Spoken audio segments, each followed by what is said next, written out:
प्रहलाद गदगद होकर बोले, मित्र आपकी स्वानुभूति का मैं आदर करता हूं, लेकिन कुमार अवस्था से जिसने श्री कृष्ण का कीर्तन नहीं किया, बचपन से ही जिसने भागवत धर्म का अनुशीलन नहीं किया, बुढ़ापे में वो कभी नहीं कर सकता।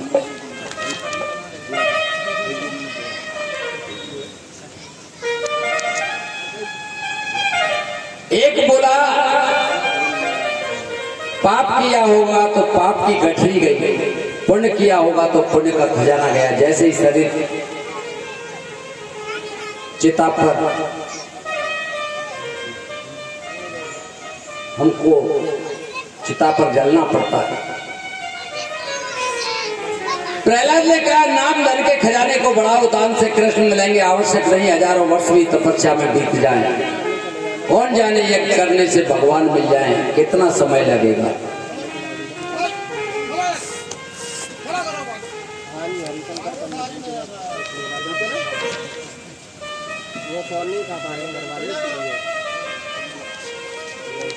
आगे चल के हिरण्यकश्यपु ने उसको हाथियों से खुंदवाया, जेल में डलवाया, बहुत बड़ी बड़ी यातनाएं दी।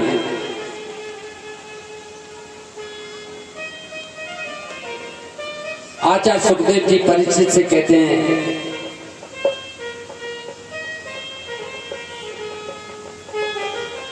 प्रहलाद जी ने उत्तर दिया, घराने भूमो पशवो ही गोष्ठे, नारी के द्वारे सखा शमशाने, देश चितायाम परलोक मार्गे, धर्मानुरागो गच्छत जीवेश।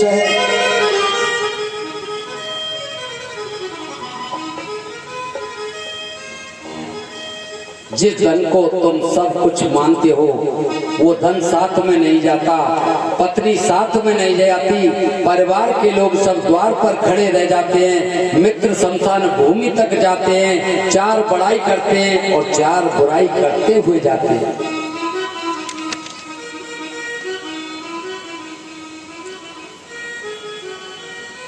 एक बोला पाप किया हो तो पाप की गठरी गई, और पुण्य किया होगा तो पुण्य का खजाना गया। जैसे शमशान में ले जाते हैं तो लोग नई नई तरह की बातें करते हैं। कुछ कहते हैं भैया बहुत बढ़िया था, कुछ कहते हैं कि भाई था तो बढ़िया लेकिन लास्ट में आके इसमें थोड़ा सा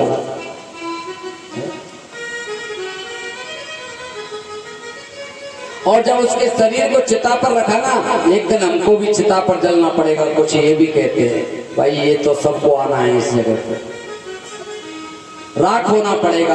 बस वैराग्य आ गया कि आज से हम झूठ बोलना बंद कर देंगे। लेकिन जब उसका क्रियाकर्म होके जैसे ही लौटे, फिर अपने उसको भूल जाते हैं कि हमने वहां पे क्या संकल्प लिया, फिर अपने पुराने राग पे आ जाते हैं।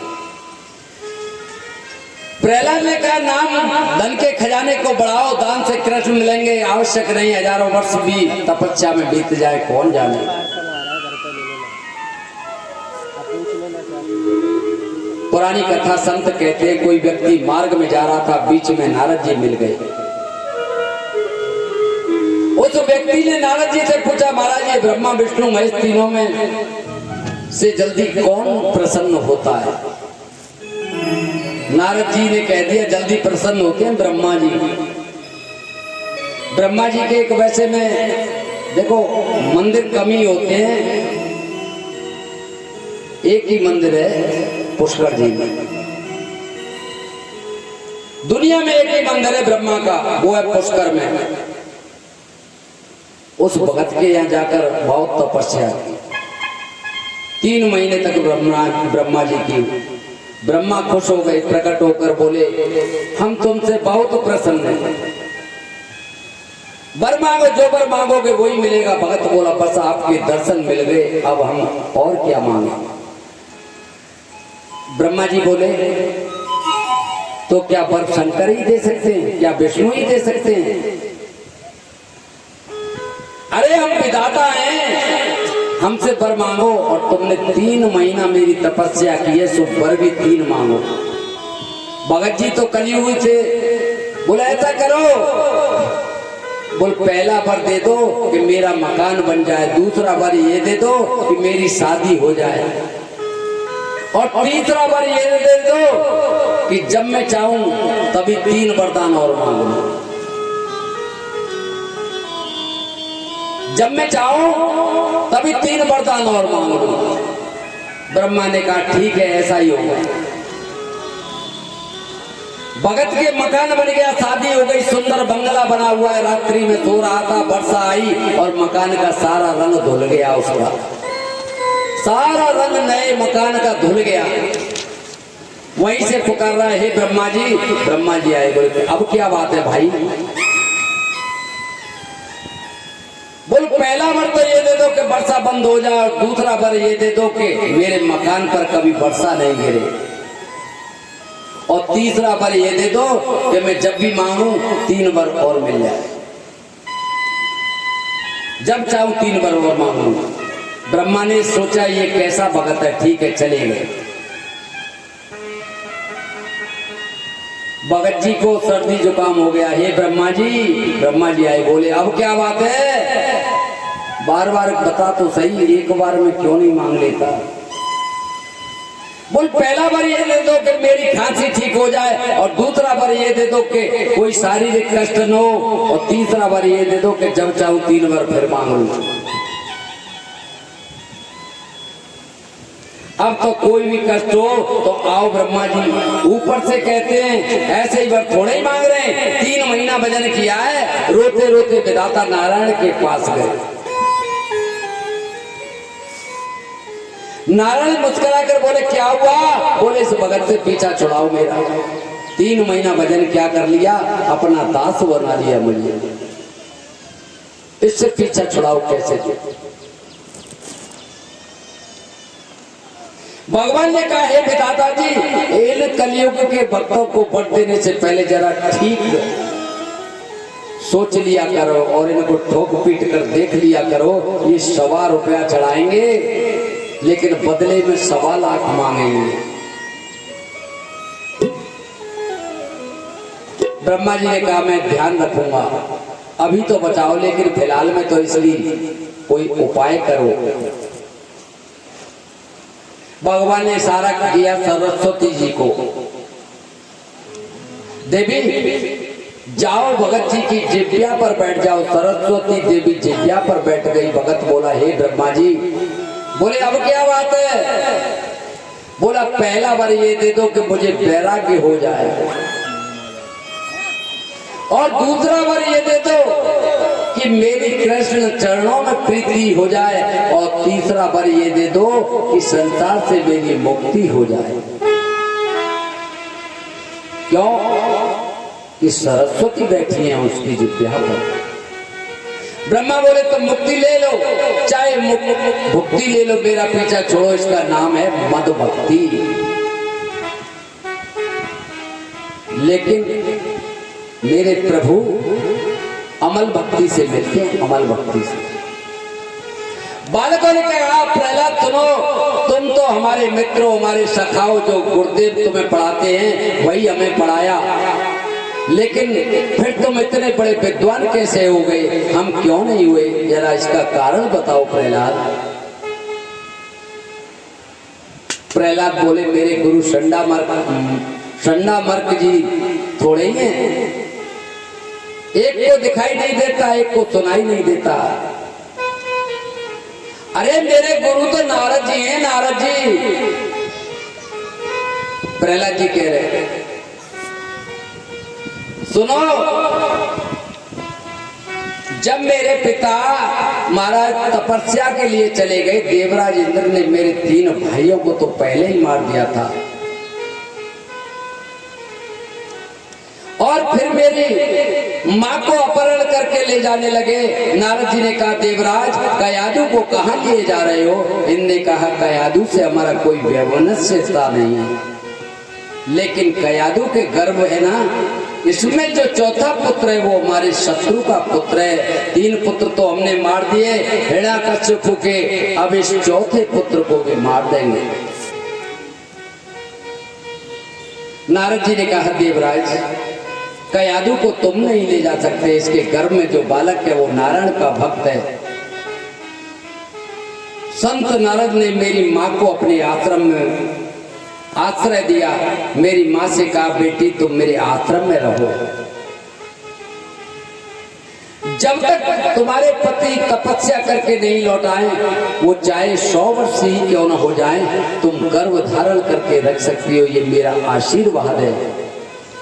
अब समय कैसे निकले। मेरी माँ बन गई श्रोता और नारद जी बन गए वक्ता। भागवत धर्म को उपदेश नारद जी ने मेरी माँ को दिया,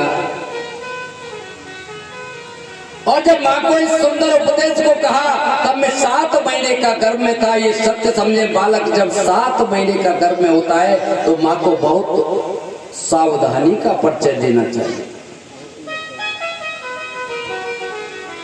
अच्छे विचार मन में लाए, अच्छे उपदेश सुने, हर समय स्मरण करे भगवान का, तो पता नहीं चलता किसी भी व्याधा का। बच्चों ने कहा संबंध जुड़ेगा कैसे, हमें ये तो बताओ। भगवान से अगर हम संबंध जोड़े तो कैसे जुड़ेगा। तुम तो इतने विद्वान हो गए हो, हमें तो मालूम नहीं है। बच्चों ने कहा कैसे जुड़ेगा। प्रहलाद बोले केवल कीर्तन करने से जुड़ेगा। बच्चों ने कहा बहुत देर सत्संग कर लिया तुम्हारा, अब जरा चलो खेलें। प्रहलाद बोले चलो खेलो तो सही, लेकिन वो खेल खेलो जो मैं कह रहा हूं, जो मैं कहूं। प्रहलाद ने किसी के हाथ में मृदंग दे दिया, किसी के हाथ में मजीरा, किसी के हाथ में करताल। बच्चे बोले नारायण का कीर्तन बिल्कुल नहीं करेंगे, बिल्कुल नहीं। क्यों? क्या हिरण्यकश्यप आ गई ना, तो वो हमें भी तुम्हारे साथ में जेल में, हाथियों में, अंगारे में ऐसी सजा हमें भी देंगे। हम बिल्कुल कीर्तन नहीं करेंगे। प्रहलाद जी बोले डर गए। अरे मैं इसका प्रमाण हूं ना, प्रमाण। मुझे मारने के लिए कितने प्रयास किए मेरे पिताजी ने, हैं? तुम लोग सब देख ही रहे थे। मेरा बाल बांका भी नहीं हुआ, चिंता क्यों करते हो। एक बार प्रेम से जरा उन्मत्त होकर भगवान का कीर्तन गाओ तो सही।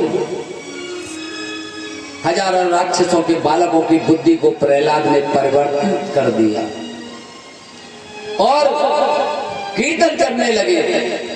श्रीमन नारायण नारायण नारायण, श्रीमन नारायण नारायण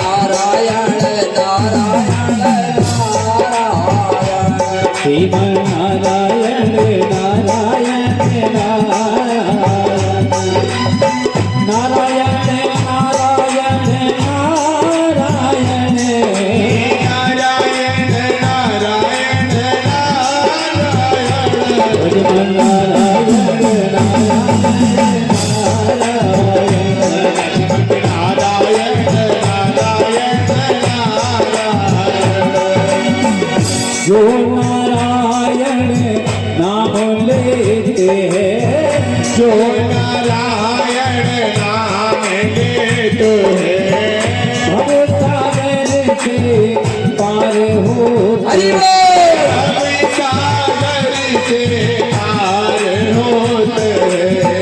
पाप होए तेरे नारायण, पाप होए तेरे नारायण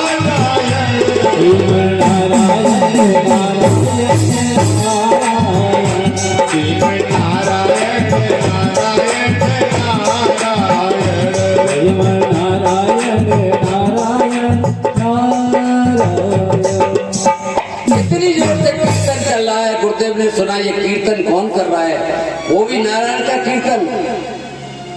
अगर महाराज ने सुन लिया ना तो हमको तो अब जड़ से ही मिटवा देंगे। तुरंत कीर्तन को बंद कराओ। सैनिकों को भेजा और पांचों सैनिक हाथ में छड़ी लेकर के आकर के देखा प्रहलाद नाच रहे हैं और साथ में जो हजारों बालक हैं असुरों के वो भी उनके साथ में नाच रहे हैं। सैनिकों ने सोचा पहले प्रहलाद को ही रोके, प्रहलाद उन्मत्त होकर कीर्तन कर रहे हैं। और सैनिकों ने जैसे ही प्रहलाद को छुआ, अब तो भैया सैनिक भी नाचने लगे। प्रहलाद को छूते और वो भी कीर्तन करने लगे। भजमन नारायण नारायण नारायण, भजमन नारायण नारायण नारायण, नारायण नारायण नारायण,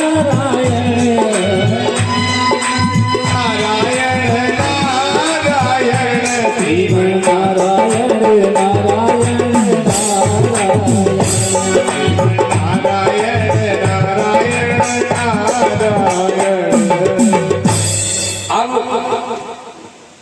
जब गुरुजी ने देखा कि मैंने जितने सैनिकों को भेजा है वो वापस लौट के ही नहीं आए, न तो कोई सूचना दी। अब संडा मर्क गुरुजी दोनों बोले चलो हम ही चलकर देखते हैं क्या हो रहा है। और जैसे ही दोनों गुरुजी आए और वहां उन्होंने कीर्तन देखा कि वो सैनिक भी नाच रहे हैं, हजारों असुरों के बच्चे भी नाच रहे हैं, प्रहलाद भी नाच रहे हैं। और जैसे ही दोनों गुरुजी को बच्चों ने देखा ना तो बच्चे डर गए। कीर्तन तो चल रहा है परंतु इशारे से प्रहलाद को बताया कि गुरुजी आ गए। गुरुजी, प्रहलाद ने कहा बच्चों भैयाओ सखाओ, आज होगी सो देखी जाएगी, आज गुरुजी को ही प्रसाद दे दो। और गुरुजी को जैसे ही आगे गुरुजी बढ़े और जैसे ही एक शिष्य को उन्होंने मतलब प्रहलाद को छुआ, अब तो गुरुजी भी नाचने लगे। भजमन नारायण नारायण नारायण, भजमन नारायण नारायण नारायण,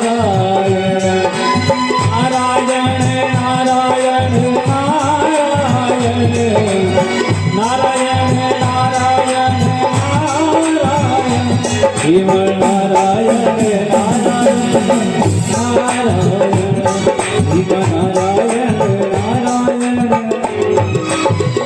गुरुदेव को इतना आनंद आया, बच्चों को बोले छोटा बेटा हम भी कीर्तन करते हैं, इसमें तो बहुत आनंद आता है। बच्चों ने छोड़ दिया और ऐसा करंट लगा कि गुरुजी बहुत तेज नाचने लगे। प्रहलाद जी गदगद हो गए, बड़ा आनंद आ रहा है कीर्तन में। ऐसा कीर्तन हुआ और जैसे आवाज हिरण्यकश्यपु तक पहुंची ना, हिरण्यकश्यपु आए और आकर देखा कि यहाँ तो सब नाच रहे हैं, गुरुजी भी नाच रहे हैं, सैनिक भी नाच रहे हैं। और यदि कीर्तन करते प्रहलाद को हिरण्यकश्यपु छू लेते तो बिना नाचे हिरण्यकश्यपु भी नहीं रहता। लेकिन उसने प्रहलाद को छुआ नहीं, जोर से मुष्टिक प्रहार जमीन पर किया, जोर की आवाज जी हुई तो कीर्तन बंद हो गया। और हिरण्यकश्यपु ने कहा कि प्रहलाद आज यमराज के पास जाने से तुम्हें कोई रोक नहीं सकता। किसने तुमको बड़बोला बनाया, किसने सिखाया ये कीर्तन तुम्हें, विष्णु का कीर्तन करने। मेरी परवाह किए हुए बिना और तुमने इस स्कूल में विद्यालय में कीर्तन किया, आज कोई भी तुम्हें रोक नहीं पाएगा। आज तुमसे बाद में निपटूंगा, पहले उसी से निपट लेता हूं। बताओ तुम्हारा नारायण कहाँ है? हिरण्यकश्यपु प्रहलाद से कह रहा है। अब वो क्या कह रहे हैं?